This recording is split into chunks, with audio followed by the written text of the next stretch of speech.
Bonjour à tous, bienvenue à notre méditation quotidienne.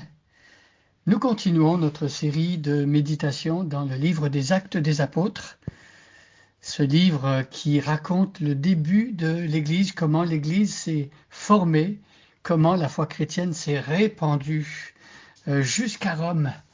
Et donc on a un texte qui est écrit par Luc, qui est celui qui a écrit le troisième évangile et qui est aussi un disciple qui s'est converti pendant les voyages de l'apôtre Paul et qui écrit pour convaincre un certain Théophile, on en a parlé déjà, que la foi chrétienne tient la route, que la foi chrétienne a des racines dans l'histoire et que les témoins qui ont vu au sujet de Jésus sont des témoins fiables et on peut croire en l'évangile parce que c'est un message solide. Donc on a lu jusqu'à maintenant une bonne partie du chapitre 1. On a lu jusqu'au verset 6. Aujourd'hui, nous allons lire le verset 7 et demain, nous allons compléter la série de méditations dans Acte 1 avec le verset 8.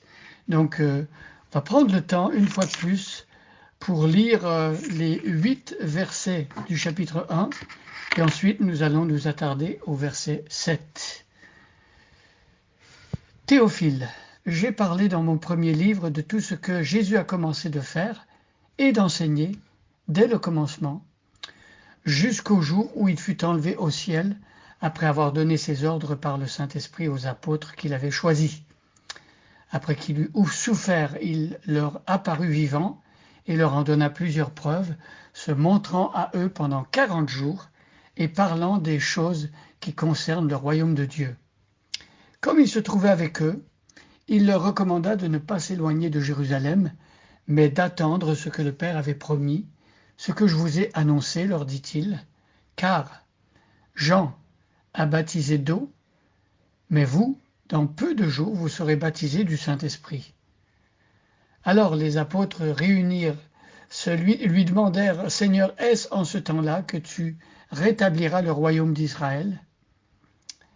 Il leur répondit, ce n'est pas à vous de connaître les temps ou les moments que le Père a fixés de sa propre autorité, mais vous recevrez une puissance, le Saint-Esprit survenant sur vous, et vous serez mes témoins à Jérusalem, dans toute la Judée, dans la Samarie et jusqu'aux extrémités de la terre.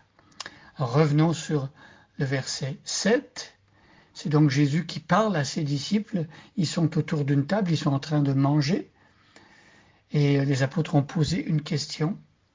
Ils ont demandé si, après justement l'envoi du Saint-Esprit, le baptême du Saint-Esprit, c'est le jour de la Pentecôte, est-ce que c'est à ce moment-là que le Seigneur va établir le royaume d'Israël?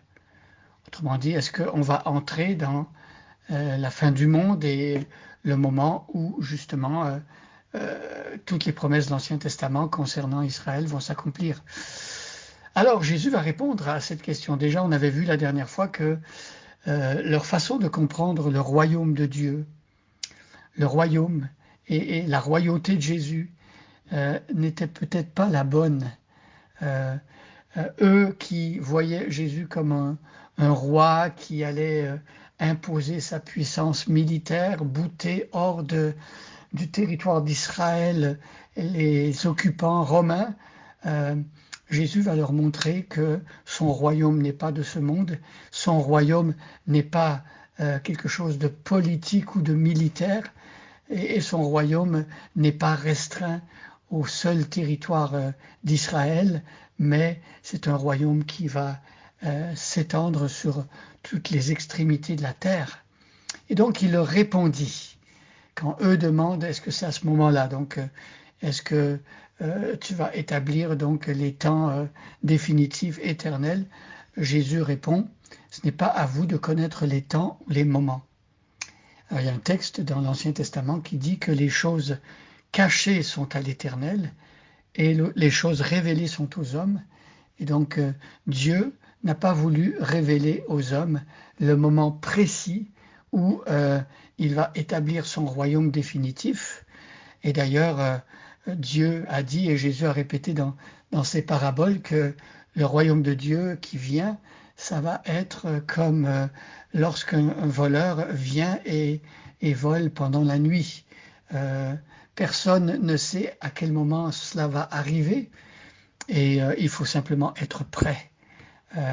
Et donc l'important par rapport au royaume de Dieu pour les chrétiens, c'est pas de savoir la date et de spéculer par rapport à la date, quand est-ce que Jésus revient, quand est-ce qu'il établit son royaume éternel, mais c'est plutôt d'être prêt. C'est plutôt d'avoir sa vie en règle, de s'être réconcilié avec Dieu par l'évangile en croyant à Jésus. Et à ce moment-là, peu importe à quel moment Jésus revient, si on est disciple et on marche avec Jésus à tous les jours, eh bien Jésus peut revenir quand il voudra, on sera prêt. Et il va nous prendre, et il va nous amener avec lui, et il va nous ouvrir les portes de son royaume, et il va nous dire, bon et fidèle serviteur, entre dans la joie de ton maître. Donc, même Jésus, c'est assez étonnant, Jésus lui-même, en tant qu'homme sur la terre, lui-même ne connaissait pas le jour de la fin. Et donc, ça ne sert à rien de spéculer à ce sujet-là. Parfois, il y a des religions, il y a des sectes même qui ont tenté de donner une date pour le retour de Jésus-Christ et la fin du monde. Et à chaque fois, ça n'est pas arrivé. Et lorsque ces personnes-là parlent au nom du Christ, eh bien, ce qu'ils font, c'est qu'ils enlèvent de la crédibilité au message de Jésus parce qu'ils disent des choses qui ne sont pas vraies. Jésus n'a jamais voulu qu'on spécule et qu'on essaie de deviner à quelle date il va revenir. Il veut simplement qu'on soit prêt et qu'on comprenne l'Évangile et qu'on vive à tous les jours dans l'Évangile, de manière à ce que quand il viendra, nous serons remplis de joie, nous allons relever la tête et nous allons être pris avec lui et être avec lui pour toujours. Alors ici, Jésus répondit, ce n'est pas vous à connaître les temps, les moments que le Père a fixés de sa propre autorité. C'est le Père qui a fixé cette date et il nous donne des signes avant-coureurs.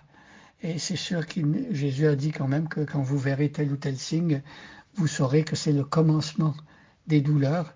Vous saurez que la fin approche.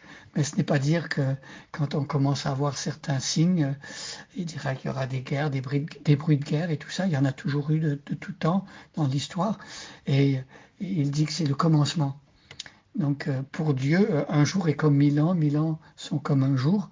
Donc parce qu'il y a de la guerre et parce qu'il y a des tremblements de terre, parce qu'il y a des phénomènes naturels, ça peut indiquer que oui, on s'approche du temps, du jour où Jésus va revenir, mais ce n'est pas à dire que c'est nécessairement tout de suite. Le Seigneur dit que l'Antéchrist doit venir d'abord, etc. Et Jean va dire qu'il y a déjà plusieurs Antéchrists, mais il semble qu'il viendra un Antéchrist avec un A majuscule qui représente peut-être une sorte d'incarnation du diable qui va vouloir imiter le Christ et s'asseoir sur son trône. Mais Jésus va le détruire par son avènement, par l'éclat de son avènement. Donc, le diable ne fait pas le poids par rapport à Jésus. Alors retenons aujourd'hui qu'il y a des choses cachées qui sont à Dieu, qui appartiennent à Dieu. Ne cherchons pas à spéculer. Et les choses que Dieu a révélées sont aux hommes. Et ces choses-là, nous devons apprendre à les connaître et à y croire. Bonne journée à chacun et à chacune et soyez bénis.